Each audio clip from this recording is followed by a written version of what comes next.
Good afternoon, everyone. Welcome to another live stream. It's your host, Danny Dhaiphong. I have a very special guest today. Before I get to my guest, however, please do hit the like button as you come on to the live stream. Be sure to hit the subscribe button if you're new to the channel. Of course, hit that notifications bell so you are notified when this channel goes live.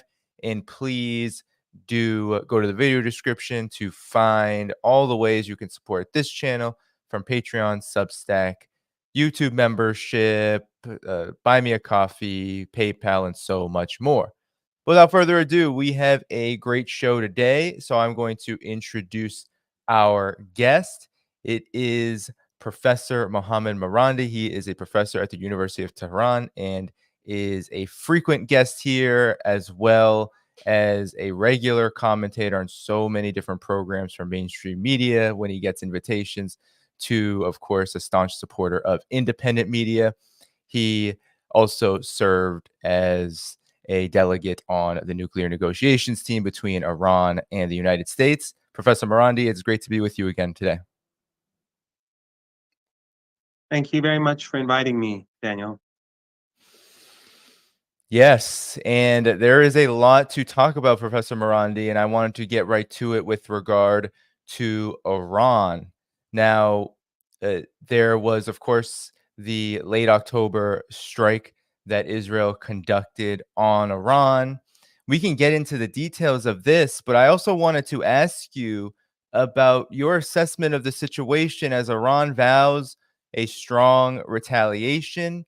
However, what seems to be happening, in my estimation, Professor Marandi, is that we are now at the stage where Israel and its U.S. backers have essentially declared war on Iran. These are direct strikes into Iranian territory. And I'm wondering not only your assessment of the overall situation, is Iran prepared for this, but also what do you make of the fact that now we have gotten to the point where there are regular attempts to violate Iran's sovereignty? Is Iran ready to keep upping the ante and to protect its sovereignty? Or, as the Western mainstream media has surmised, is Iran in trouble?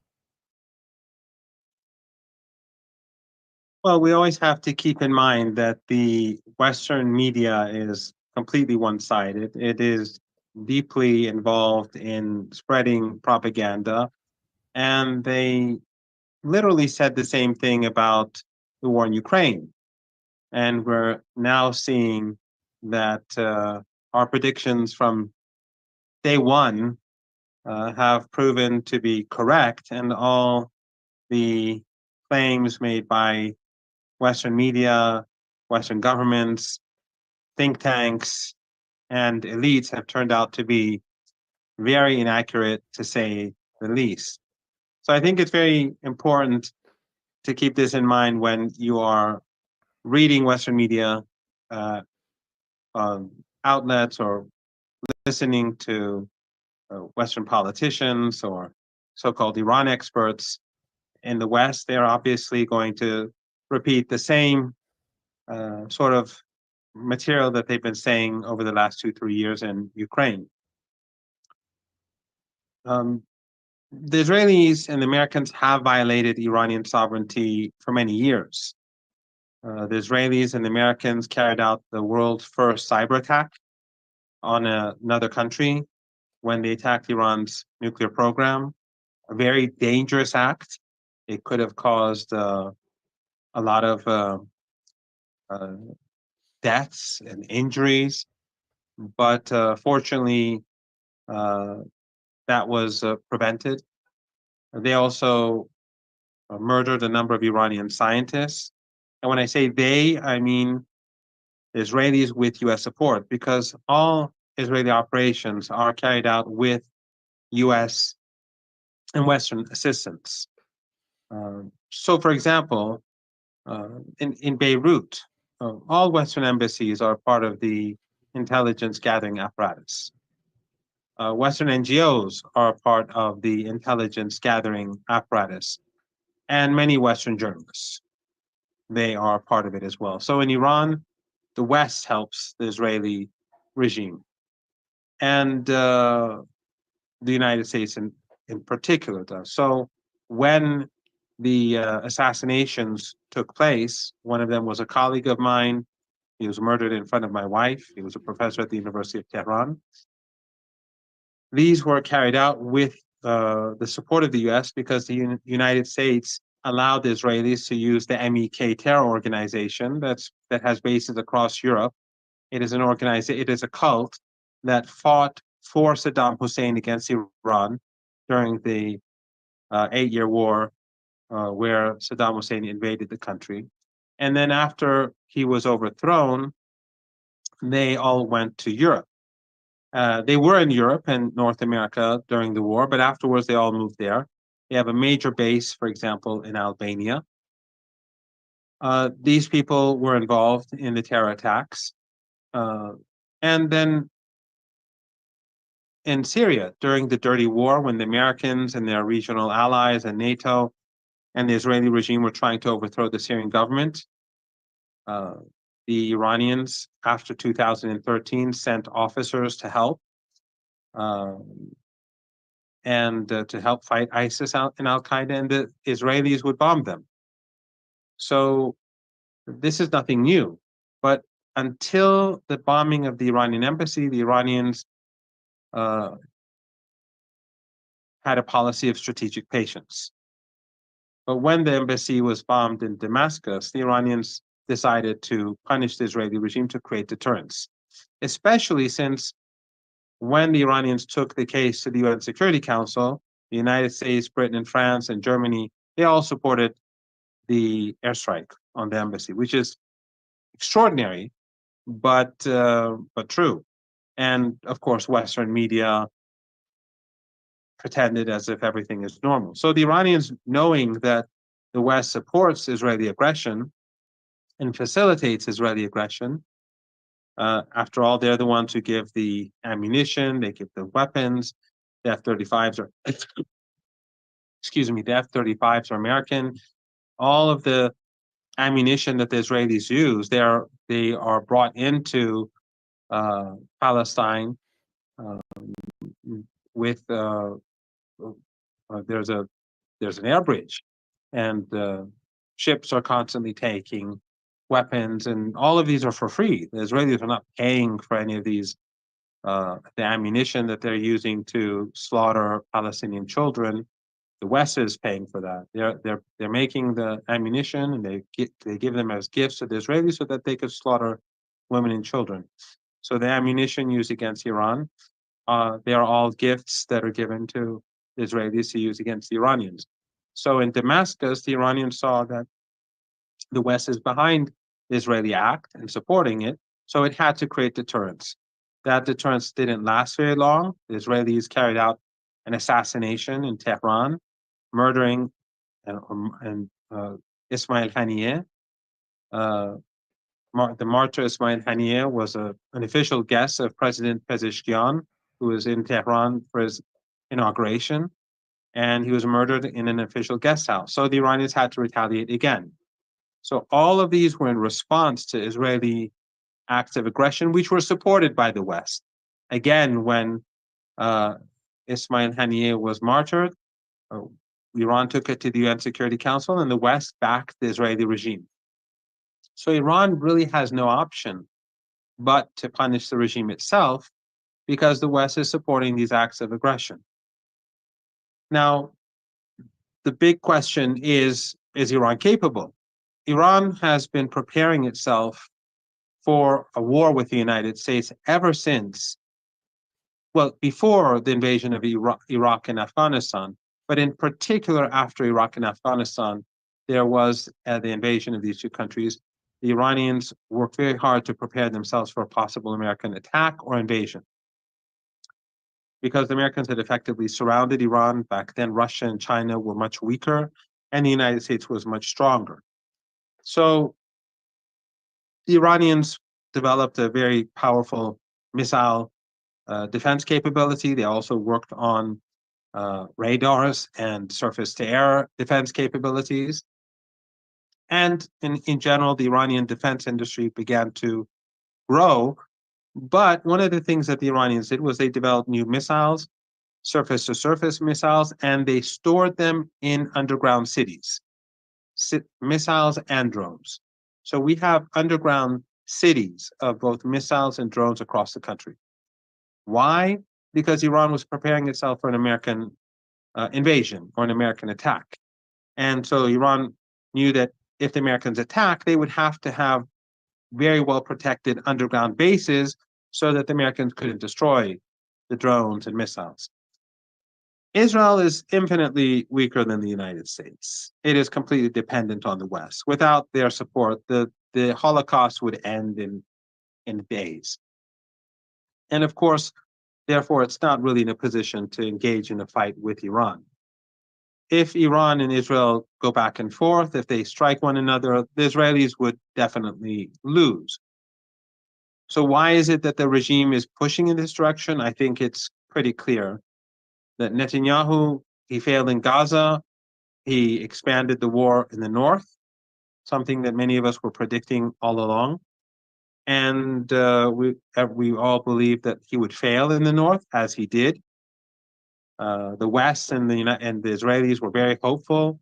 Western embassies in Beirut, Western journalists in Beirut were gloating after the martyrdom of Sayyid Hassan Nasrallah. And it's very interesting that these Western journalists, they were loving it because for almost a year, they had to watch the footage of the genocide in Gaza, and now they could distract attention away from it and suddenly turn the Israelis into some sort of protagonist. Of course, a protagonist that's invading a country in the north and attacking and murdering people in Beirut and assassinating leaders and in doing so, killing hundreds of ordinary citizens. But they were gloating. But even then, as you recall, I was in Beirut and I was telling Western media that this is not going to weaken Hezbollah, it's going to strengthen Hezbollah. I'm sure they thought these were just empty words, but I thought it had to be said. Hezbollah, we see, they are winning on the battlefield. Israel has been unable to gain a foothold in southern Lebanon. In Al-Khiyam, they've been defeated. They've been trying very hard to push forward there, and Hezbollah has held its ground. It's extraordinary. It's unbelievable. The West is conspiring against Hezbollah in Beirut. They're using the Lebanese forces and other fascists to stab Hezbollah in the back. They're conspiring against the resistance in Lebanon. And yet, because Hezbollah's situation has always been much more difficult than Hamas in a certain respect. Hamas controlled Gaza. Hezbollah does not control Lebanon. Hezbollah has very powerful enemies in Lebanon, such as Samir Ja'ja, the Lebanese forces. These are the same people who worked with Israel when they invaded Lebanon in 1982. They're the ones who, along with the Israelis, carried out the Sabra and Shatila massacre, where 4,000 innocent people were massacred in 36 hours. These people now are conspiring against Hezbollah. So while Hezbollah is being stabbed in the back, they are winning the battle on the border. I think it's a miracle. It's unbelievable how successful they've been, despite the losses, despite the assassinations. And so they've lost in Lebanon. So they have to, again, Netanyahu has to expand the war. In the case of Iran, I think Netanyahu he's not an idiot. I think he probably knows that Iran can defeat him. But in my opinion, what Netanyahu is trying to do is he's trying to draw in the Americans and to create a regional war, which if that happens, then that will be devastating for the world. The Iranians will destroy American bases in the Persian Gulf. They will destroy all the oil and gas assets in the Persian Gulf because those American bases are in countries that are rich in oil and gas. And if there's a fight between Iran and the United States, those countries are hostile. They're hosting American bases. They're responsible. And I think we've already seen what happened to Aramco a few years ago when those drones destroyed the complex. So it is very easy for Iran to wipe out. I mean, some in the West would say the United States is powerful. It would not be possible for Iran. it would be very easy for Iran. And I think the Americans, they failed in the Red Sea. Iran is infinitely stronger than Yemen. So I think, but Netanyahu doesn't care about the United States. He doesn't care about the global economy. He doesn't care about anyone's economy. He cares about Netanyahu. He doesn't even care about Israelis. He cares about Netanyahu. So there is there. I think, my belief is that he's pushing for a regional war. But if there is an exchange between Iran and the Israeli regime, I think without a doubt the Iranians will have the upper hand, and we've already seen that. We've seen how easily Iranian missiles struck Israel, and we do not see any real evidence of Israeli success in Iran. For example, and I'm sure you've covered this before, and I don't want to go into great detail about the Israeli attack, but the Israelis said that they're going to carry out a massive attack, and Iranians won't know what hit them. Well, when I woke up, it wasn't because of the Israelis, it was because RT and Al Jazeera contacted. And Parchin, which was their target in Tehran, apparently, is to the east of Tehran. It's to the south. It's not very far actually from where I am. You can, if there were big explosions in Parchin, you could see it from here. If you don't actually see the explosion, you can see it from behind hills. And it's happened before. For example, in the past, there were accidents or there was a fire. People from the east of Tehran could see inside Parchin. There were no fires in Parchin. So the Iranian attack on Israel was highly successful. They couldn't stop the Iranian missiles. The Israeli attack didn't seem to be very successful. I have asked people, and it's quite clear that the Iranians shot down most of the missiles. Some of the missiles didn't hit targets, and a few did. 4 officers from the armed forces were martyred. They were a part of the air defense network, but beyond that, the Israeli regime failed. So, one of your listeners or viewers may ask, so why should Iran respond? Because the Israeli regime carried out an act of aggression. And if Iran doesn't respond, that will only encourage Netanyahu to attack again, because we know that the Americans and the Europeans will not yank hard on his leash. They are allowing him to carry out a Holocaust. They are allowing him to carry out genocidal attacks in Lebanon. And every time he's attacked Iran, they supported his attacks, whether it was on an embassy or in an official government guest house. So Iran has no option but to strike back at the Israeli regime.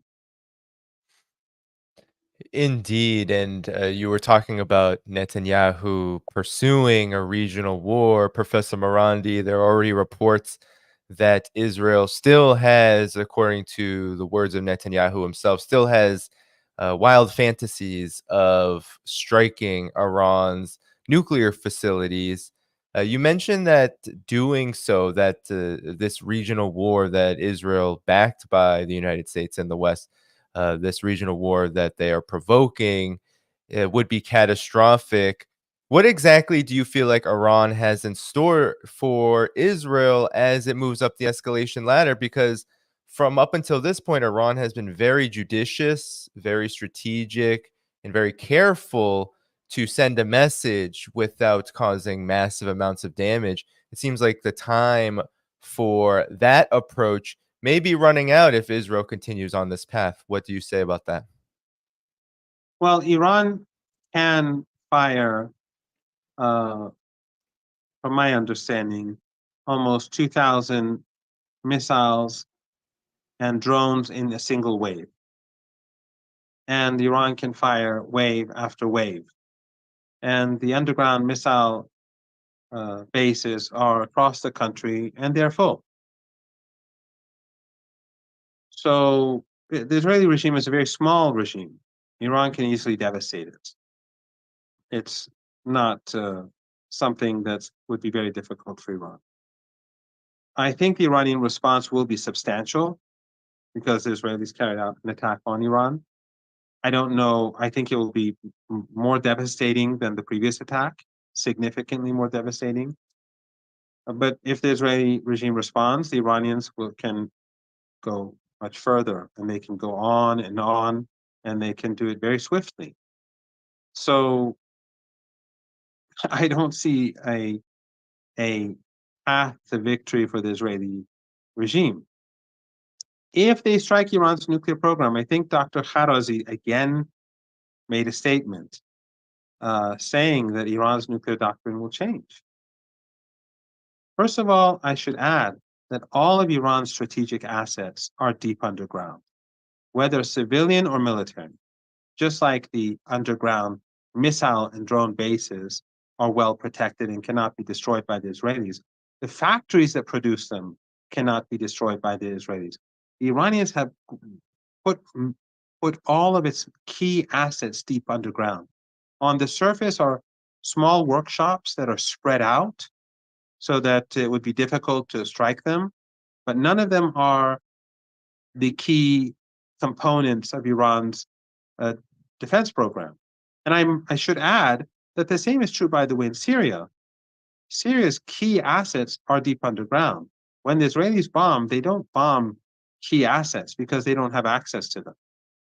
Or when they bomb Hezbollah, except for the assassinations, we've seen now, if you recall, I think I've discussed this before, that Hezbollah has thousands of kilometers of tunnels under Lebanon. Well, now we're seeing how they work. They've been using those tunnels to defeat the Israeli regime across the border with Israel. Remember, this is the Israeli regime that was able to take Beirut, to reach Beirut in 1982 in 4 or 5 days. Now, after well over a month, they haven't been able to cross the border. So Iran's assets are underground. Iran's nuclear program is underground. If the Israeli regime attacks Iran's nuclear program, it can't do much damage, nor can the Americans, but it would change Iran's nuclear doctrine. That will happen. Iran will change its nuclear doctrine. That's something that the West has to be very careful about. They're in no position to do anything about it. In addition to that, the Iranians have also shifted their doctrine on missile defense. Because as long as the West is continuing to support the Israeli regime to attack Iran, and the Israeli attack on Iran was facilitated by the Americans in Iraq and Syria, then Iran's missile range, the range of its, Iran will extend the range of its offensive missiles. So the West is only creating a greater crisis for the world. Some may say, well, why is Iran, moving towards escalation? If Iran does not respond to Western aggression, then they will become more aggressive towards Iran. And we have to always keep in mind, the West is willing to wipe out the Palestinian population. The West, the collective West, London, Paris, Berlin, Washington, all of the EU, the Canadians, the Australians, New Zealand, they are all fully prepared to annihilate the whole Palestinian population, because that's what they're doing. They're support. If this Holocaust continues for 1 more year, 2 more years, do you think that Western policy, these people in power, they will change their policy? Do you think the BBC will change its tone? Do you think Western elites will? They will continue to, media will continue to whitewash what they do. They'll try to justify what they do. And this will just continue until the last Palestinian is killed. And the same is true in Lebanon. The last Lebanese child is killed. So the West is prepared to liquidate the Palestinian population. We're seeing it. It's been over a year now. So the Iranians look at this and say, do you think they're going to be less ruthless towards Iranians if they have the chance? Do you think London or Berlin or Paris or Washington, they'll be less brutal towards Iranian children if they have the opportunity? So the Iranians have no option but to A, to protect themselves, and B, to punish their enemies. And I think it would be very wise for the Americans and the Europeans to rethink their policies. The Holocaust in Gaza has proven to us that the West is willing to go all the way in wiping out people, wiping out nations. And so nations have to be prepared. And Iran is not prepared to let go of the Palestinian people, to sacrifice the Palestinian people. It's not an option. Never was an option, and it's not going to be one. So Hezbollah, Iran, the axis of resistance, will continue to support Gaza and the Palestinian people no matter how long it takes. And this is a heavy burden. This is a very heavy burden because it's Iran against the collective West. Turkey is not with the resistance. The Arab countries in the region are not with the resistance. They're all doing business with Israel. Some of them are pretending, like Erdogan, to be, supportive of Palestine, but he's not. He's closer to the Israelis than with the Palestinians. He's doing business with them. He's giving them cheap oil from Baku.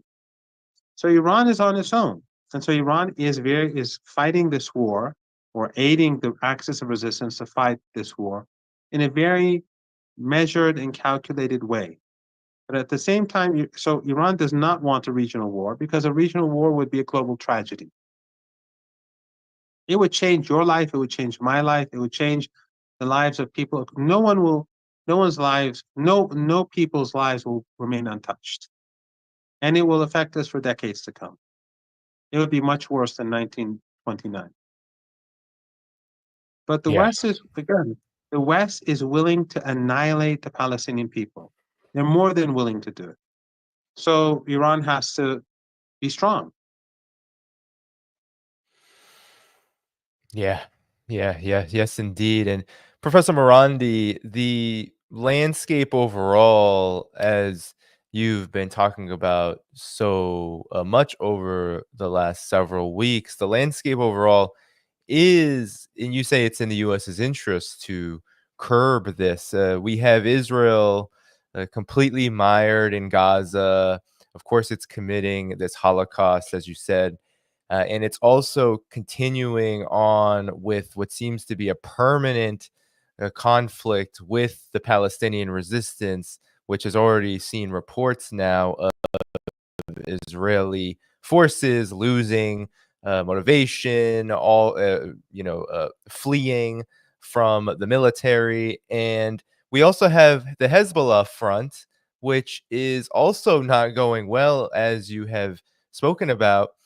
Now there are talks, and these talks are supposedly in their advanced stages for a so-called ceasefire between Hezbollah and Israel. And even with Netanyahu, seemingly what it seems like he's doing is he's begging Russia to also mediate this because of Russia's particular relationship with the West Asia, the resistance, and with Hezbollah. But I'm curious, Professor Marandi, given that the overall landscape is looking very bleak right now for Israel, why is it that the United States doesn't tug on the leash, if the leash even exists at all, of Israel?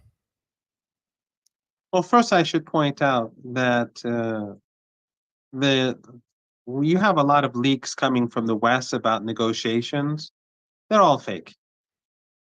Hezbollah is unwilling, completely unwilling, to detach the fight in Lebanon from Gaza. So there's not going to be a separate ceasefire. Hezbollah will stand with the people of Gaza until there's a permanent ceasefire in Gaza that is acceptable to the resistance and the people of Gaza. And so Israel is in a very hopeless situation. And a ceasefire between on the Palestinian border with Lebanon will only be under terms that are acceptable to Hezbollah. The Israeli regime will not gain any concessions, whether in Gaza or on the Palestinian-Lebanese border. So the war may take some time. The only solution is probably for some sort of coup against Netanyahu, a political coup, any sort of coup. But if the Americans want this over, they can do it. They can remove Netanyahu if that's what they wanted. They can force them out. It's not difficult for the Americans. They have the means. But Danny, the United States and the Europeans have no intention of stopping the Holocaust. This is something we all have to keep in mind. That the West, which has always claimed to be morally superior, to have a superior civilization, they believe in human rights and women's rights and children's rights and animals' rights, and they've been exposed. The Holocaust in Gaza will never end if the Americans and the Europeans have anything to do with it. It will go on until the Israelis want until they finish the job. And it's not just Gaza, it's Lebanon. Whatever Israel does, if they want to destroy Damascus, do you think the Americans or the Europeans will stop them? They will send in more ammunition. The air bridge will continue. If they go in and attack Jordan, the air bridge will continue. The money will flow. They will just continue. It will continue. There is no red line for the Israeli regime in the West, as things stand. As things stand. So the resistance knows that some, let's say, a short-term ceasefire. Israel needs a ceasefire. The Israeli regime is the side that needs a ceasefire. Otherwise, they wouldn't constantly be talking about ceasefires, and the Western media wouldn't be uh, spreading misinformation and disinformation to support the Israeli narrative and to weaken the resolve of the resistance. So Western media constantly says Hezbollah has, they're close to a deal. No, they're not close to a deal. Hezbollah's, they're detaching themselves from Gaza. No, they're not detaching themselves from Gaza. That's nonsense. Anyone who believes that is terribly naive. And they won't do that for two reasons. One is ideological. Hezbollah, Iran are opposed to genocide. The West supports genocide. That is ideological. I think the world has seen who are the real good guys and the real bad guys in this story. The Iranians, who for over 4 decades have been demonized day and night. Now I think people should better understand why Iran has been demonized. It's exactly because of what we're seeing today. That Iran stands against this genocidal war against the Palestinian people, and the West fully supports it. The collective West, the Western political establishment. True, young people in the West, probably most people in the West are now completely opposed to these policies, but they are not the ones who are in charge because the West is not really a democracy. But in any case, the war will continue until Netanyahu either accepts the terms, or if he's not willing to do so, the United States has to remove him. And I think ultimately that is possibly what will happen, that the United States will conspire with elements within Israel to put someone else in charge, because this war is not going to end well for the regime, unless the Americans want to get involved in the war.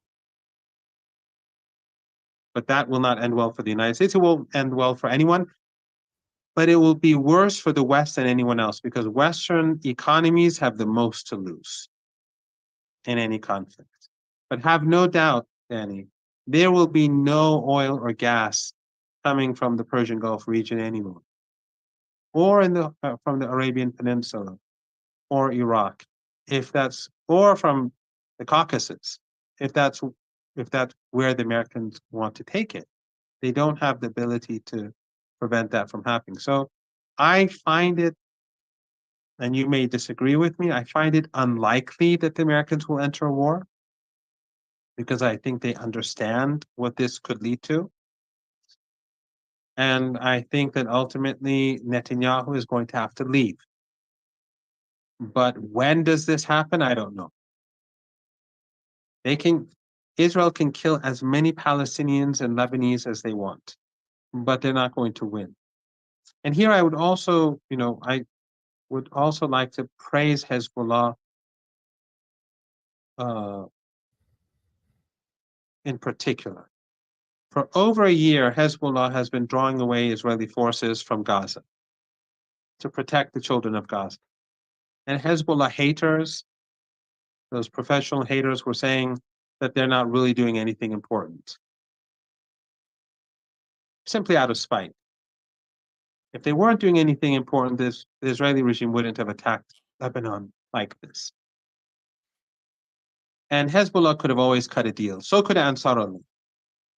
But Hezbollah in particular, they are on the border of the Israeli regime. They, in order to protect the people of Gaza, they have made huge sacrifices. Right now, the Israelis are bombing. They bomb ambulance staff. This is not something that you see in the Western media, because even though they are present in Lebanon, unlike in Gaza they can pretend that they're not there, even though there are many local journalists who are being slaughtered by the Israelis. But in Lebanon, there are lots of Western journalists, and I know some of them. I know them personally. They know that the Israelis are targeting civilians. They know that the Israelis are targeting ambulances. They know that they're targeting medics. They know that they're hunting medics. They know all these things. So the Israeli regime is the most immoral regime on this planet, and the West fully supports it. But Hezbollah is making these sacrifices for the people of Gaza. They're losing family members, they're losing young men, they're losing children, because the Israelis are focusing on families that are from communities close to the resistance. They bomb families, they bomb women, they bomb children, just like they do in Gaza. But Hezbollah is steadfast, it's standing firm, and it will not detach the resistance in Lebanon from Gaza. And history will remember the extraordinary role that Hezbollah played in saving the Palestinian people. Yeah, and yeah, I think, if we put Iran and Hezbollah together, because I know you've also been speaking a lot about Iran's support of the Palestinian resistance, the Palestinian people, and truly the resistance at large. But if we look at both Iran and Hezbollah, it's interesting to see that the United States and Western media and Israel, after the strike that was conducted supposedly on Iranian territory, that was supposedly supposed to do so much damage. Uh, you saw the United States, you saw the Biden administration, you also saw Israel saying, "Well, this is it. We've done it. Look how big we are. Look how good this all turned out. Now this can all end." Almost as if saying, "Well, Iran, you don't have to respond to this because it's over now." And you could also see this kind of same mentality with regard to Hezbollah. Hezbollah seemingly has been kicking the IDF's absolute behind when it comes to this ground operation. They cannot penetrate. They can bomb civilians inside of Lebanon, but they cannot conduct this ground operation with any kind of success. So why would then Hezbollah negotiate? Professor Marandi, what is the reality here that we're not getting in the Western mainstream media? Because I see a lot of bravado, but at the same time, it seems like the more that Israel and the United States and the West lecture Iran and Hezbollah, the more that seems to reveal something that is very different from their narrative. So the West wants Iran not to respond. 3 weeks from now, if the Israeli regime attacks Iran again, for whatever reason, using whatever excuse, what is the West going to do about it? They're going to ask the Israelis, what new weapons do you need? And the Americans will use Iraqi airspace, and Jordanian regime is, basically a tool for the Americans and the Israelis. It will defend Israel if Iran attacks. It will help Israel if they attack. But the Americans, they will continue to try to open a corridor for Israeli planes, and the West will do whatever they need to do to help the regime. So obviously, asking Iran not to strike back gives no security to Iran. It doesn't provide any reason for the Iranians to feel secure. So the only way for Iranians to feel secure is if they make the Israeli regime regret the attack. If they make the regime feel that they're paying too high a price, then they'll discontinue. That's the only way forward under these circumstances. Now, I should add, and I don't want to go into detail, and I don't know a great deal of the details. I'm not a technical person, but the Israelis carried out a major attack on Iran. There were significant numbers of planes, but what I can say is that the F-35 is not as stealth as they say. B, most of the missiles that were downed by Iranian systems, Iranian-made systems. And 3, much of Iran's defense capability is still unknown, because the Iranians do not want the Americans in particular to learn too much about Iran's air defense capabilities. But Iran has been working on its air defense capabilities for a very long time. And they are highly advanced, just as they are highly advanced on their surface-to-surface missile program. They're highly advanced on their surface-to-air missiles, as we've seen. True, the Israeli regime did cause damage, but nothing like what we were expecting. Nothing at all. I mean, when they were saying we're going to shock and awe the Iranians, basically, the minister of genocide, when he said that we're going to, they won't know what hit them, we were expecting, at least we should have been expecting something very different if we were to believe their narrative. So the West knows that the regime is losing the war. Western media won't say that they're just killing civilians. When they say Hezbollah targets in Baalbek, they mean homes.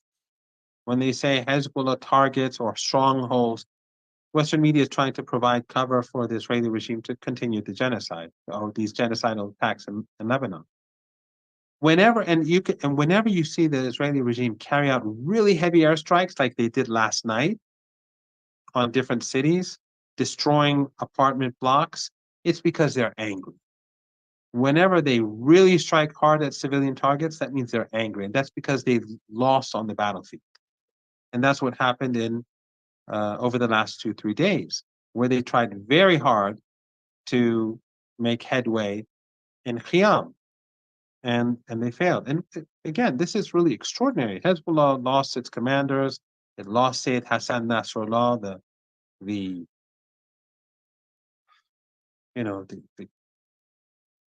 greatest leader of the resistance in the Arab world. But contrary to Western perceptions, the resistance is not dependent on individuals. They also murdered 2 leaders of Hamas in the last couple of months. Hamas is not dependent on individuals. The resistance is sophisticated. It has highly competent members. It has highly educated members. It has a sophisticated organization, whether in Lebanon or in Gaza or the West Bank or in Iraq or Syria, and of course, Yemen and Iran. So the West can bomb, or the Israelis can bomb all they want, because the West bombs Yemen for the Israelis. They can bomb all they want. You saw recently the Americans and the British, their sidekick, bomb Yemen. The Americans bombed Yemen with really heavy bombers. Did that stop the Yemeni armed forces from striking ships in the Red Sea or outside the Red Sea? No. So the Americans are unable to stop Ansarullah. Ansarullah, Hezbollah will continue to fight until the genocide stops. Iran will continue to support them and strike the Israelis whenever necessary until the genocide stops. The resistance in Iraq and Syria will do the same. And one final note, and I'm sorry if I'm speaking for quite a few minutes. No, great. Keep going. Syria. People should start thinking more seriously about what happened in Syria during the previous decade. I think I mentioned this once on your show. Why is it that the Israelis are constantly bombing Syria? Why is it that they threaten to overthrow the Syrian president? And instead of supporting Syria,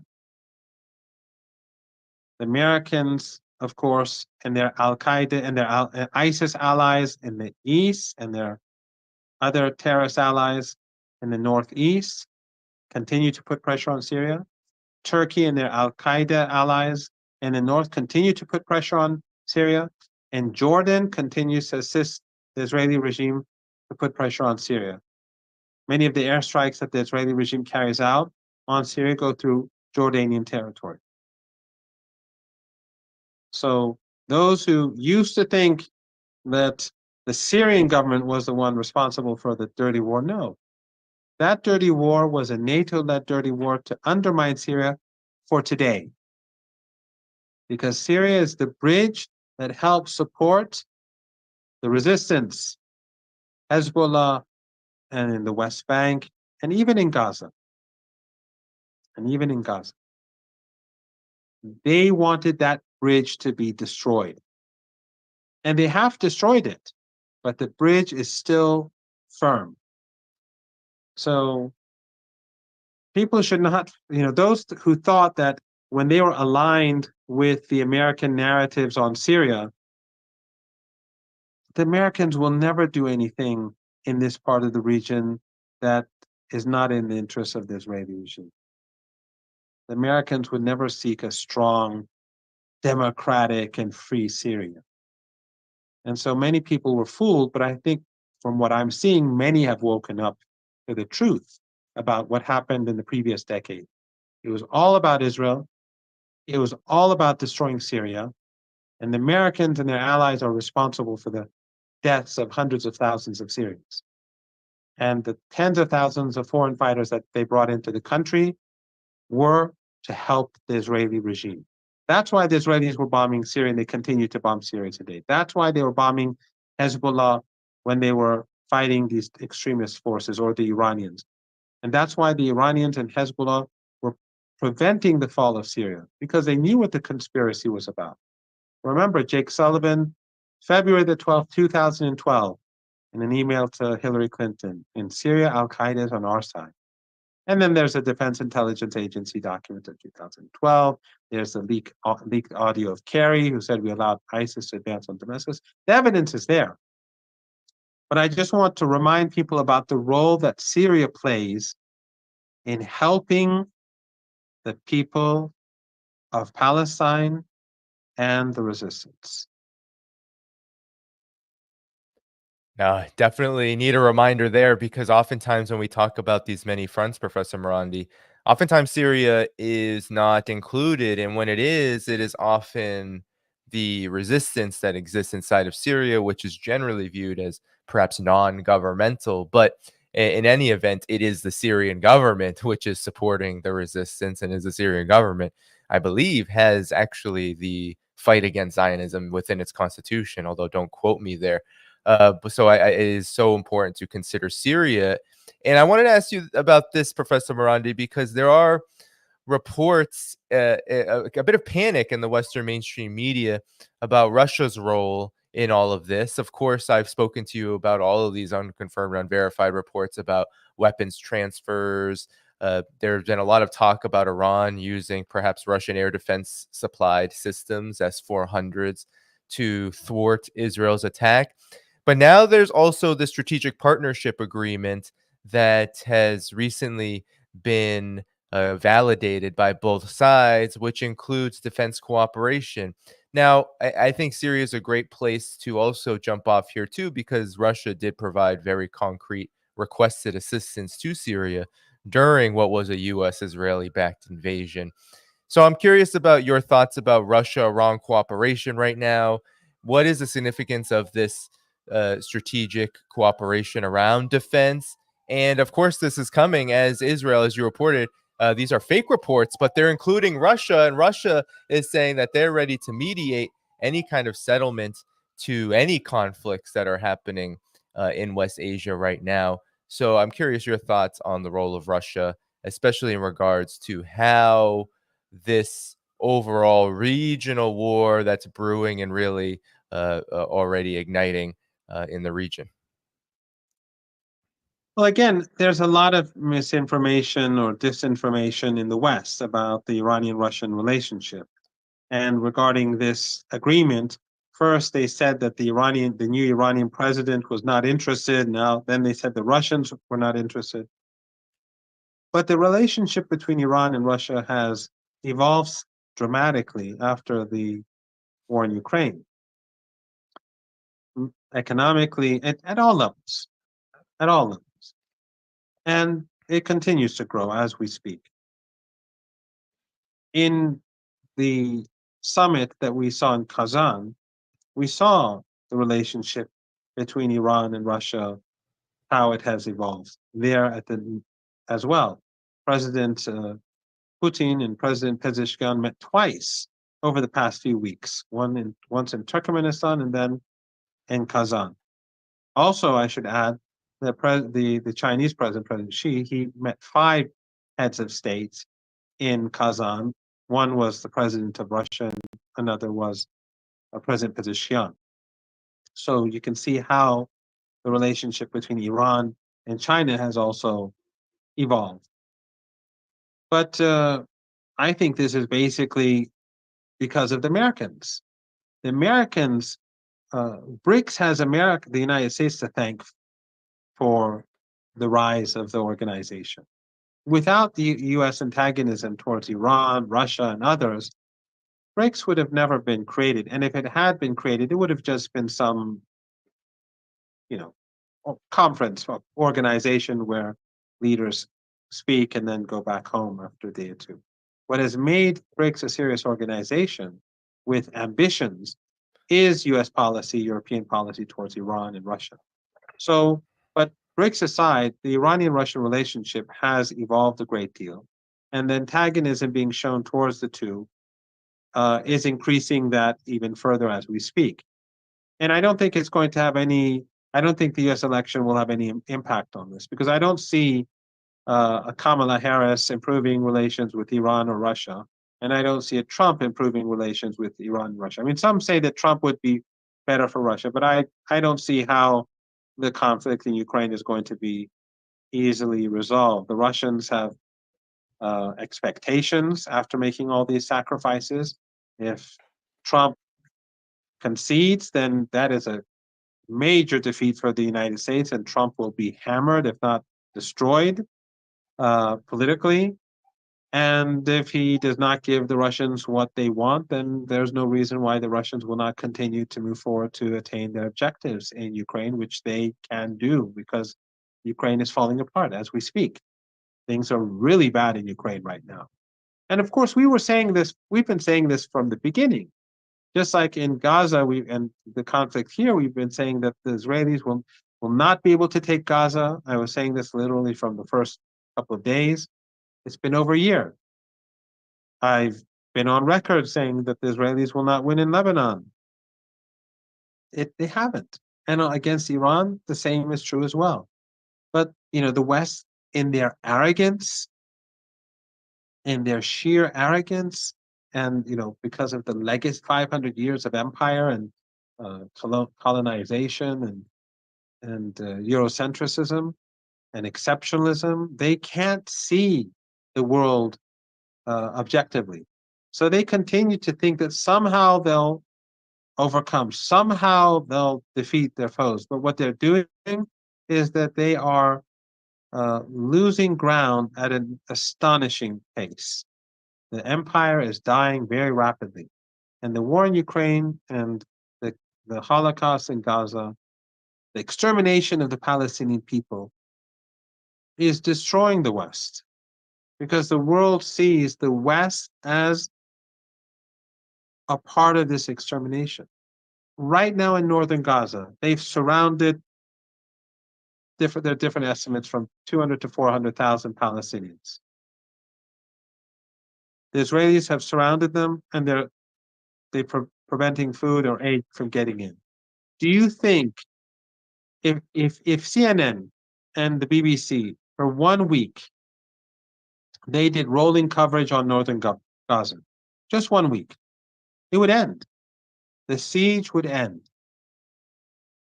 True, the BBC and CNN have lost their influence, and mainstream media is losing its influence. But still, the elites in the West, that's who they turn to. They don't listen to the real people who know what they're talking about. If CNN and the BBC did rolling coverage on northern Gaza, the US government would be shamed into intervening. They would be forced to intervene, and so would the Europeans. That's not the intention. That is not the objective. The objective is to allow the Israelis to go as far as they want. And this is demolishing the West because the world sees this. I was on the BBC a few days ago or a couple of weeks ago, I don't remember exactly. And I said this as something about this being a Holocaust or a genocide and the person who was interviewing me said, many people in the West don't believe this and they reject this. I said, you can't hide this from the world. Everyone sees what's happening. We see it when we wake up in the morning. We see it before we go to bed at night. We see it happen throughout the day. It's happening 24 hours a day. Slaughter 24 hours a day, every day of the week. So the West has demolished itself, but what they've done is that not only have they created an environment for convergence among countries in the global South or the global majority, but they've created a strong incentive for Iran and Russia to grow closer to one another, and they've made Iran and Russia very popular. Iran, which has been demonized for well over 4 decades, now people are looking at Iran differently. They're saying these are the people who are supporting the people of Palestine, and they're doing it on their own. So Iran and Russia, people want to have better relations with Iran and Russia. So to a large degree, the West is responsible for the improved relations between the two countries. They are responsible for the emergence of these non-Western organizations. And I think that the relationship between Iran and Russia will continue to grow. Yeah, I think it's a great point that the dual aggression, especially on the part of the United States toward both Iran and Russia, is a big reason why they are coming together. But what do you believe are the other reasons in terms of perhaps their own interests beyond that of aggression, external aggression, that may be playing a part here? Because uh, we've seen Russia, of course, take a very diplomatic stance on a lot of what's happening in West Asia. But at the same time, it's quite clear the general trend and arc of history right now is that relationships like Russia's and Iran's are on the rise. And a big part of that seems to also be a more clear understanding of on the sides of countries like Iran and Russia of what their own interests are. So I'm curious on maybe you could speak first to the Iranian side of what exactly about Russia is attractive in terms of a stronger and better relationship. Well, Danny, I think it's the same for Iran and Russia for the most part, and that is that we are still colonized, but we're intellectually colonized. So we traditionally still think that, if we want to do business, if you want to get an education, if you want to immigrate, you go to the West. You go to Western universities. You do business with Western companies. And we've neglected one another, countries across the global South. We have not been properly looking at the capabilities and the strengths that exist in non-Western countries. So a lot of focus is has been on the West, but very little focus on Russia or China or India or countries across the global south. But now that's changing. So when Russia and Iran, because of the sanctions, were forced to rethink their economic policies, they seriously pursued the north-south transport corridor that goes from Russia through Iran to the Persian Gulf, both sides of the Caspian Sea and through the Caspian Sea as well. Now, the north-south transport corridor should have been developed decades ago. But since our focus has always been on the West and how to deal with the West, we neglected this potential, this enormous potential. Through Iran, Russia will have access to the subcontinent, the Indian subcontinent, to Eastern Africa and the whole of Africa, and the whole Indian Ocean, the Persian Gulf, the Arabian Peninsula.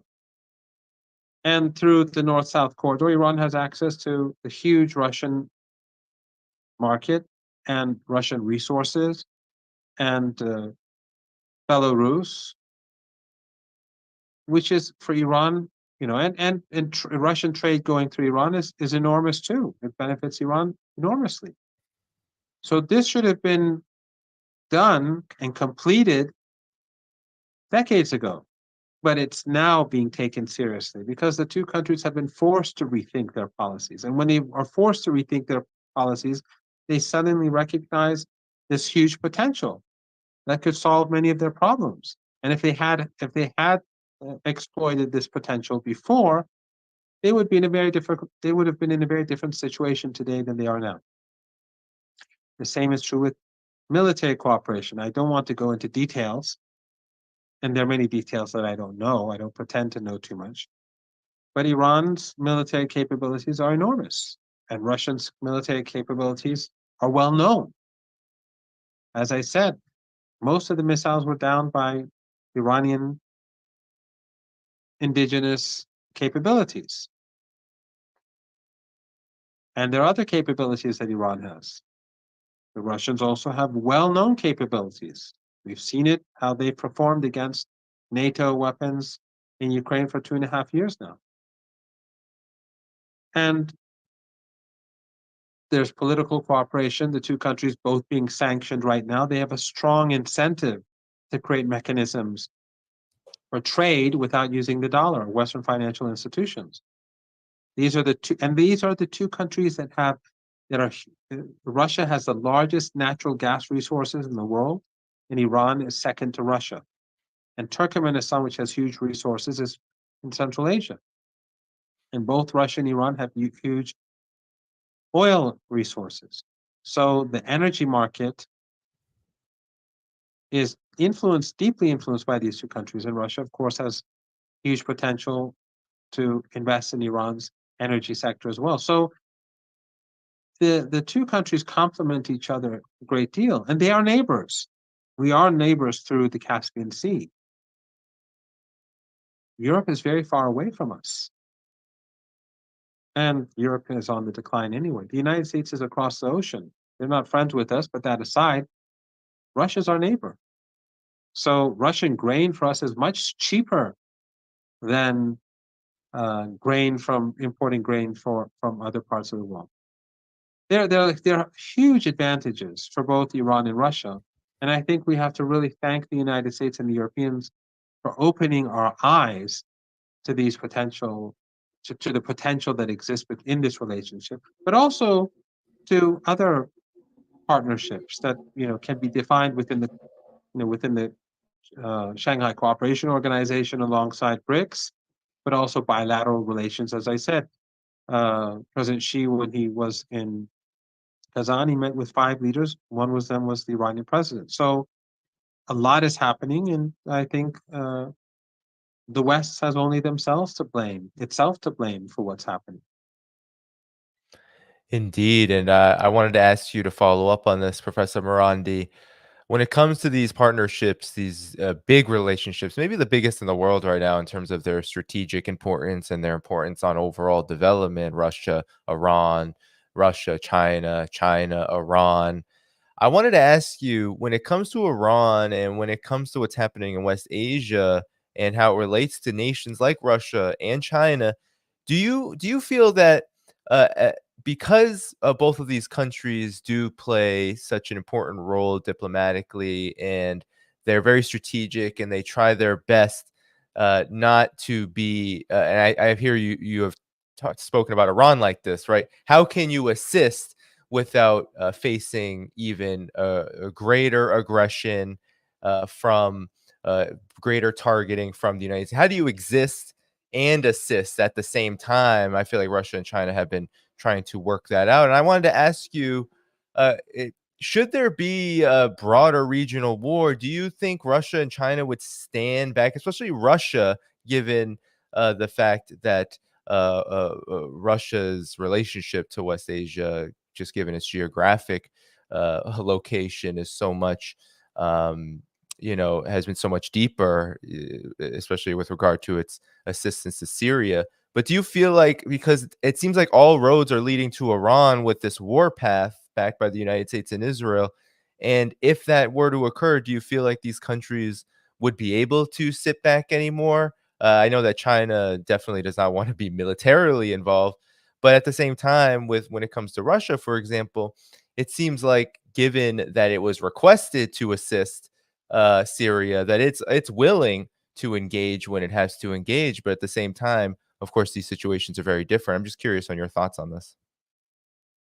Well, Danny, if God forbid there's a regional war, I don't think it will last very long, because if the oil and gas from the whole region just stops flowing, whether it's from Azerbaijan or Iraq or the Persian Gulf or the Arabian Peninsula, then the price of oil could go up to what, $400 a barrel?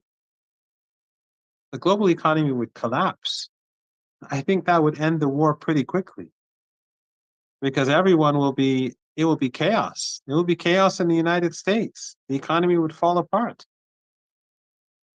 especially the United States, where people, they have to travel a long way in their cars to get to work and go back. It's just going to bring down the global economy. And then imagine how many tens of millions of people will be on the move, and from Latin America and Central America to the United States then, because their economies would collapse. And imagine what will happen with the flow of people to Europe, because economies across Africa and Asia will collapse. A regional war, Danny, is not a war where it's not like in Ukraine. It's not going to be, if there's no more oil and gas, then there's no more global economy. Their jobs will be lost. People, it will be devastating. So God forbid we go there. And of course, Russia will be exporting, at least for a few days, for a few weeks, before the demand collapses, but they'll be exporting their oil at $400 a barrel. So I don't think the Americans would be very pleased about that. But a regional war would be devastating. No one wants a regional war. But if it's an existential threat to Iran, Iran will not hold back. So, there is a balance of terror between Iran and the United States. Just like during the Cold War, there was a balance of terror between the United States and the Soviet Union. There is now a balance of terror between Iran and the United States. The United States would be very foolish to try to engage in some sort of military conflict with Iran. Hopefully, we won't go there. The solution basically is for the United States to ultimately, at some point, overthrow Netanyahu. Political coup. They can do it if they want, but a regional war would be something that goes beyond my imagination. I can't comprehend the consequences. It's just beyond my ability to imagine. But one thing that you didn't mention, and that is India and China. And I think the partial rapprochement between India and China, which was Yes. very important, it didn't resolve the border issue. The border issue is not something that can be resolved easily and anytime soon, I suspect. Many, possibly for many years, if not decades, if ever. Although there's never, forever doesn't make much sense. But it's not something that can be resolved easily. But this partial rapprochement was a big thing. And it shows that India and China see BRICS as very important. The rapprochement took place before BRICS, and it showed that both India and China feel that BRICS has to succeed because both of them have an interest in alternative mechanisms for trade that are not influenced by the West. India has a large amount of trade with Russia. Iran is important as well, and India can be threatened by the West. And what India needs to develop, and they need a good relationship with China as well. So I think this was a very significant event coming right before BRICS, especially. But with regards to the first part of your question, if I understood it correctly, I think that for China, it is very important that Iran succeeds because they know that if the United States has success with Iran and the West has success with Iran, that is bad news for China. The same is true with Russia, and the same is true with China. Regardless of where one is in West Asia, one is in East Asia, one is to the north, all of them are being antagonized by the West, and the West is behaving irrationally towards all of them. Ukraine, I know you've covered this 100 times. No need for me to go into the coup and the neo-Nazis and what they did to the Russian-speaking population. There's no need to go about the genocide in Gaza and the decades of tyranny. But one very interesting example of how irrational the United States is, if you recall, when the war in Ukraine began, the Americans tried to court the Chinese and try to draw them away from Russia, as if the Chinese are stupid. But what did they do simultaneously? If you recall, the Speaker of the House at the time, she traveled to Taiwan. You recall that because I think people were covering it when the plane was going and when it was landing. People across the world were following up on the news. The Americans, on the one hand, they try to cultivate China, and on the other hand, they slap China in the face. This is American policy. The Americans lie to the Iranians about the nuclear deal. They lie to the Iranians about negotiating a ceasefire in Gaza. They were lying. They were just buying time for the Israelis. As I said, the West is quite prepared to exterminate the Palestinian population. They are quite prepared to have this to go on and on for 3, 4, 5 years until the last Palestinian is wiped out. And throughout the BBC, CNN, The Guardian, the New York Times, Fox, they'll all be pursuing the same narrative that they're pursuing today. So everyone sees the West as a threat. A so-called civilization that's willing to exterminate one people, that is a very brutal so-called civilization. And so the Chinese know that, and the Iranians know, the Russians know that no one should fail. And many countries across the global south, BRICS countries, everyone knows that no one should fail because if the West has success anywhere, then they will become more arrogant and more aggressive and push for more aggression elsewhere. So it is in the interest of Russia and China, it is in the interest of Iran to not allow this aggressive West to succeed. Yeah, and my final question to you, Professor Marandi, in the last 15, 20 minutes or so that we have here is just a broad reflection on the state of the resistance right now, because what I see now as we enter the 13th month of this Holocaust in Gaza, of this genocide in Gaza, we've seen something also pretty historic, not just in the numbers of people that have been killed because of US-backed Israeli aggression in both Palestine and Lebanon, but also in the strength of the resistance as it has grown. We've talked about many fronts here. We've talked about Iran having the capabilities to not just thwart the worst of an Israeli strike, but also to strike back.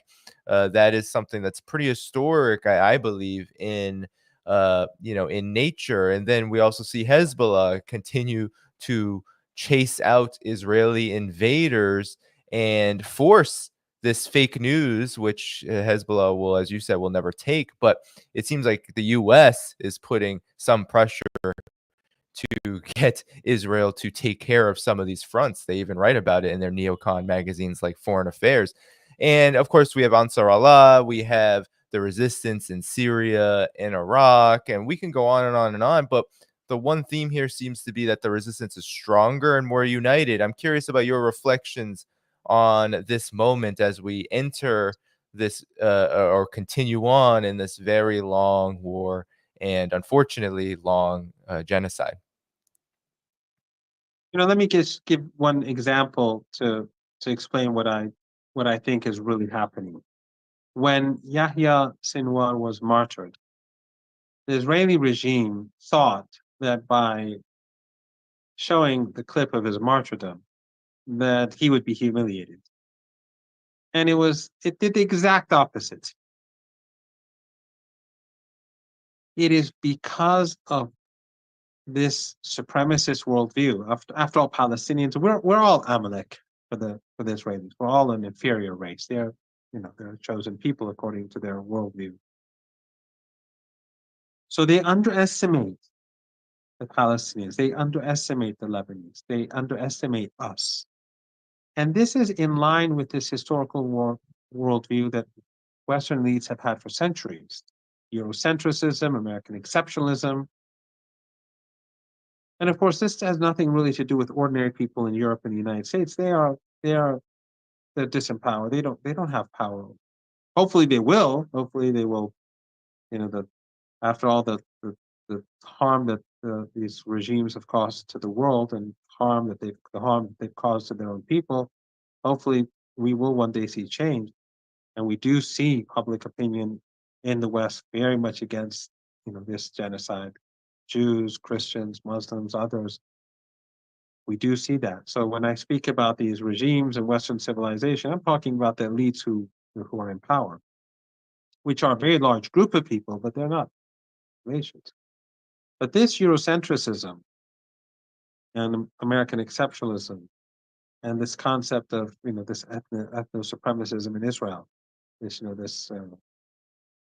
chosen people, this notion of a chosen people, they're all more or less the same. And so they automatically see their so-called adversaries as inferior. And therefore, they're always going to misunderstand them. They're going to misinterpret them, and they're going to miscalculate in their policies. So when I've been saying for what, decades now, I don't remember when I first appeared in media, the sad day when I got involved in media. I'm not. I'm a very, very private person, and my world has been turned upside down. More private than most. I didn't even want to be a university professor. I never liked being in front of classes. But anyway, that's my fate. From the very beginning, when I began to appear on media, I always said that Iran is not going to fall. Iran is, it's been, for 15, 20 years. I consider Iran to be a force of good, and I think now I'm vindicated. But I think now anyone who thinks carefully, which side is supporting genocide and which side is fighting against genocide? The side that's fighting against genocide, what is it about it that makes it fight against genocide? What is it about if Iran that makes it against genocide? People should start rethinking Iran, as I said before. But the point that I want to make is that they miscalculate. So when Iran began to develop its missile defense capabilities, they said these are the Iranian. They would take it as a joke. They would never take Iran's defense capabilities seriously. Why? Because they're Iranian. They're not like us Westerners. They don't know what they can't. They can't create weapons that can match our capabilities. They're third world. They're backward. They're mullahs or whatever. They're towel heads. They're backward people. Hezbollah. Israel has fought Hezbollah multiple times. They've always failed. Hezbollah was created out of the occupation of Lebanon when they captured Beirut in 1982. There was no Hezbollah back then. It was created and they drove out the Israeli regime. Then in 2006, they defeated them again. Again, the Israeli regime or the West like to, imagine that Israel will win this time round. They didn't. And the same is true in Gaza. They're always miscalculating because they underestimate everyone in their arrogance. And that is why the resistance today is performing so much better than they thought it would. And they still won't accept it. They still won't accept it. They're still giving these fake narratives. The same is true, by the way, with Russia in a different way. The Russians are Slavs. They never looked favorably upon Russians. And the ruble was supposed to be turned into rubble, as Biden said during the first days of the war. Why did they underestimate Russia? For the same reason, because they saw themselves as superior, and everyone else ultimately would collapse in the face of this superior civilization and their superior capabilities. So I think a large reason for their failure is their arrogance, which is based upon a sense of superiority.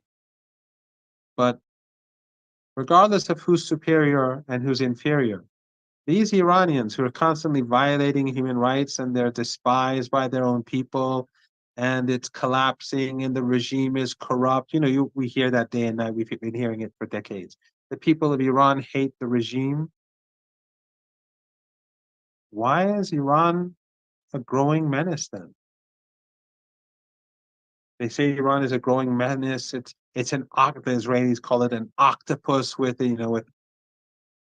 If Iran is so corrupt, if Iran is so despised, if Iran is so incompetent, if the regime is so evil, if the people in Iran hate it so much, how is it growing so powerful? But there's a paradox here. Doesn't that raise questions in the West? It doesn't, because anything negative about Iran falls within that reservoir of knowledge, that Orientalist knowledge, all the negativity, even though they're inconsistent, but they're all believable at the same time. It's a growing menace, but it's also collapsing. Doesn't make sense, but to them it does, because that's how their logic works. It's not really logical, but in their alternative universe, in their universe of exceptionalism, it does make sense. And that's why they miscalculate, and that's why they fail. But Iran, with all its horrible characteristics, when Ayatollah Khamenei went to the Friday prayers a few weeks ago, millions of people went to the Friday prayers. Why? Not just out of support for him, because they thought that the city may be attacked. People went there because they wanted to stand firm and to show that they're not afraid. That goes beyond the comprehension of these Western elites. They bombed women and children in Lebanon, and the survivors say, we've sacrificed everything for the resistance. That is what they cannot comprehend. And so, morally, they are siding with the decimation of the Palestinian people. Iran is siding with the Palestinian people. So who is morally superior and who's morally inferior? That's why I said before that people should rethink Iran. But their miscalculations are based upon these false assumptions. It's based upon this sense of superiority, and that false sense of superiority makes them both complacent and it makes them miscalculate. And they are paying the price across the board. They paid the price when they thought that the Chinese could never develop high tech. The Chinese can make good factories, they can produce our goods, but they cannot innovate. They can't innovate. Why? We all know why. Because it's implied that they're racially inferior. Iranians cannot make weapons to match our weapons. The Iranians cannot develop anti-aircraft missiles and defenses that can hold back American tech, because it's not Israeli technology. It's all American technology. The Israelis have nothing. So it is that. I think it's very much this sense of superiority that is nowadays contributing to the rapid collapse of this empire, an empire which is detrimental to the interests of the people of the West and detrimental to the people of the world. I have no doubt that if the Zionist regime did not exist, and what Iran wants, a Palestine where Jews, Muslims, and Christians live side by side as equal human beings, the relationship between Europe and this part of the world would evolve dramatically. The antagonism would be gone. The hatred and the distrust would be gone. Israel, the Israeli regime, is detrimental to the interests of the United States. It's a burden to the collective West. But to those influential Zionists who are Christians, Jews, and secular, for them, their interests are very different from the interests of the people of the West, in the West, and the people in our part of the world. Yeah, and Professor Marandi, a final comment. I mean, when you were talking about China not being able to innovate and this paradox, just reading Western mainstream media every single day about China, it's the same deal. It's China is collapsing, its economy is collapsing. China can't innovate, but China is the biggest menace to U.S. national security. But I wanted your final comment on the overall situation here, because what is so striking is exactly what you said. There is this Orientalism, there is this dehumanization, there is this assumption that Ansarallah, for example, is they're just ragtag fighters, backwards fighters who have absolutely no respect in the world. So sure, the U.S. Saudi can bomb Yemen as much as it wants for a significant period and into today, and then you can also have Israel try their hand at defeating them, yet they're not defeated. And we could go on and on and on. Same with Palestinian resistance, the same with the resistance as a whole, the same with Hezbollah. Hezbollah came this close, Professor Marandi, to doing what it seems like a lot of Israelis want, which is ending Netanyahu himself. They they were able to penetrate Israel with a drone, and an Israeli helicopter was literally trailing the drone. This is how complex and how strong forces like Hezbollah have become. And Israel has tried to take out one leader, two leaders. We mentioned Nasrallah, but they've tried to take out essentially any possible successor up until now, where there is actually a successor to him. But overall, Professor Marandi, your final comment on this great paradox, given the fact that it seems like history right now is being written as this growing resistance, which I believe will be victorious. I'm curious your assessment, though. I have no doubt. The Zionist project will fail.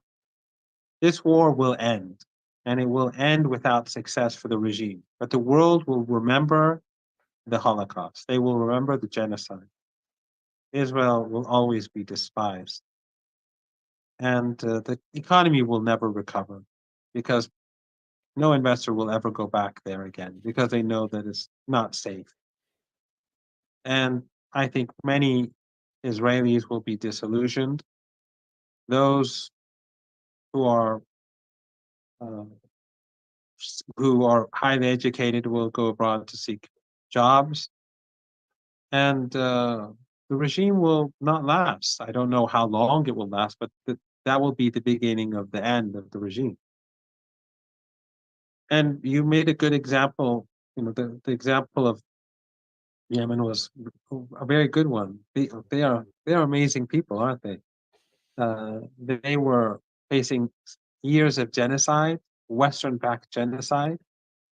The collective West, Canada, Germany, France, the UK, they were all supplying the Israelis and the Americans, the Australians. They were all supplying the Saudis and the Emiratis with not only weapons but also advisors. The British were basically keeping the Saudi Air Force on active.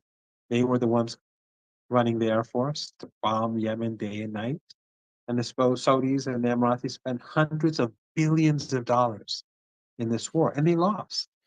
And then after the war, Yemen declares that it will implement, after 7 years of genocide, when the genocide in Gaza begins, even though very few people sympathize with Yemen, which is a dark truth.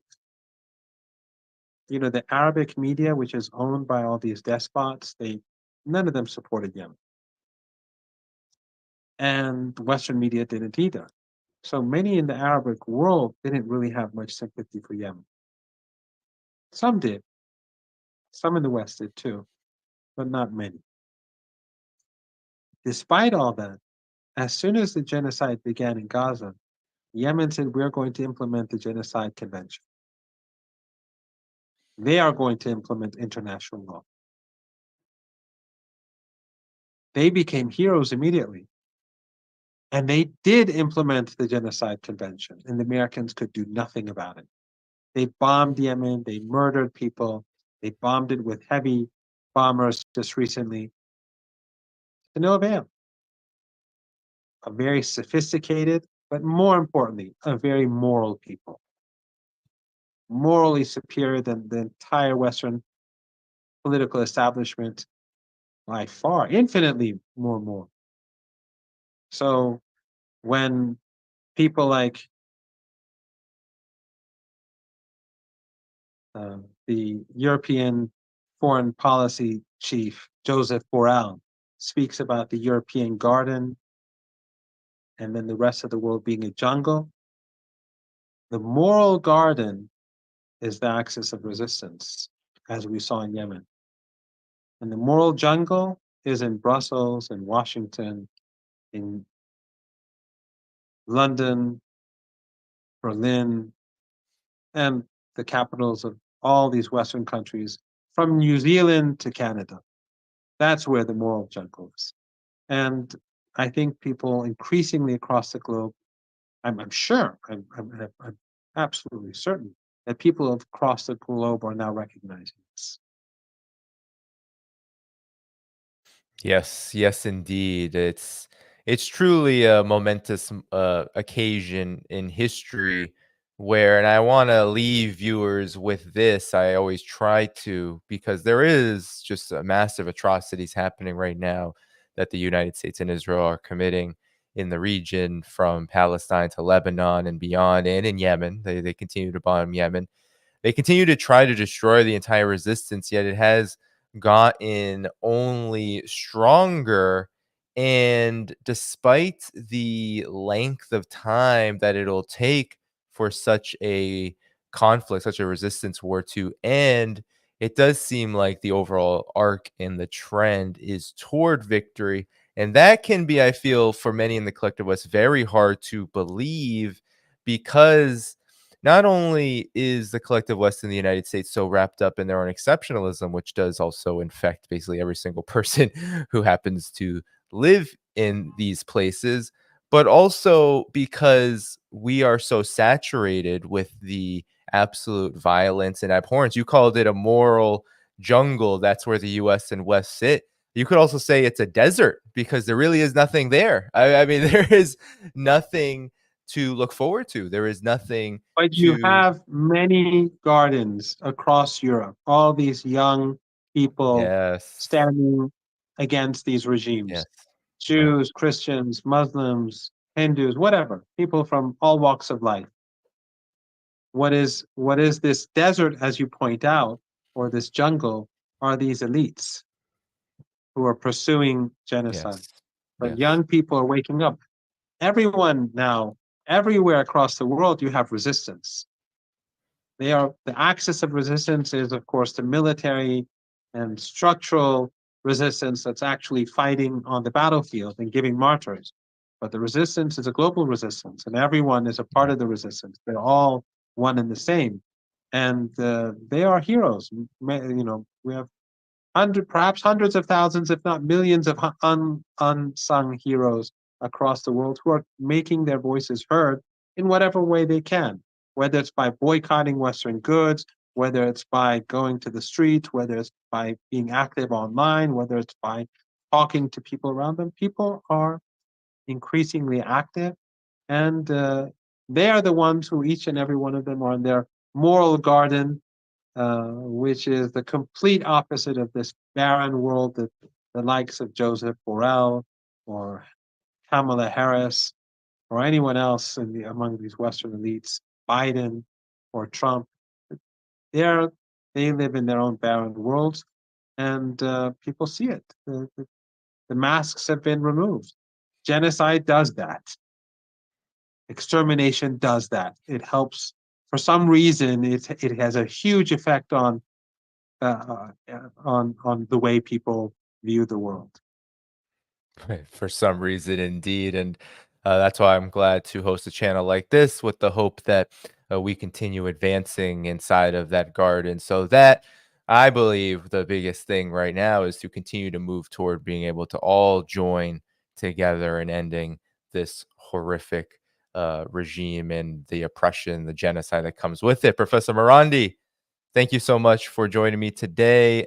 Before we get going together, do you have any final words as I do pull up some super chats to make sure they get thanked for their support? Anything final you would like to say before we head out of here together? No, I'd just like to thank you for inviting me and apologize because I know I speak a lot. Teachers have a tendency to speak too much. I know I've tired people out, but I appreciate the great work you do, and I thank those who tolerated me for this very long um, conversation. Well, the pleasure is all of ours, Professor Marandi, because indeed we do need to continue to have these kind of conversations. But without further ado, everyone, we are going to head out of here. Be sure to hit the like button as you get out, as you continue on your day. Go to the video description to find Professor Morandi's X account, where you can follow all of his commentary there and see where he is appearing, because you do not want to miss it when he is engaging in media as much as he loathes it. I feel like we share a little bit of that, Professor Marandi, where I am also a very private person, but also just happen now to be in media, which is a very different kind of setting for myself, especially video media. But in any regards, also find in the video description all the places you can support this channel, from Patreon, Substack, PayPal, Buy Me a Coffee, and more. Be on the lookout for the next live stream here on the channel. I will see you all again soon. Take care and bye-bye.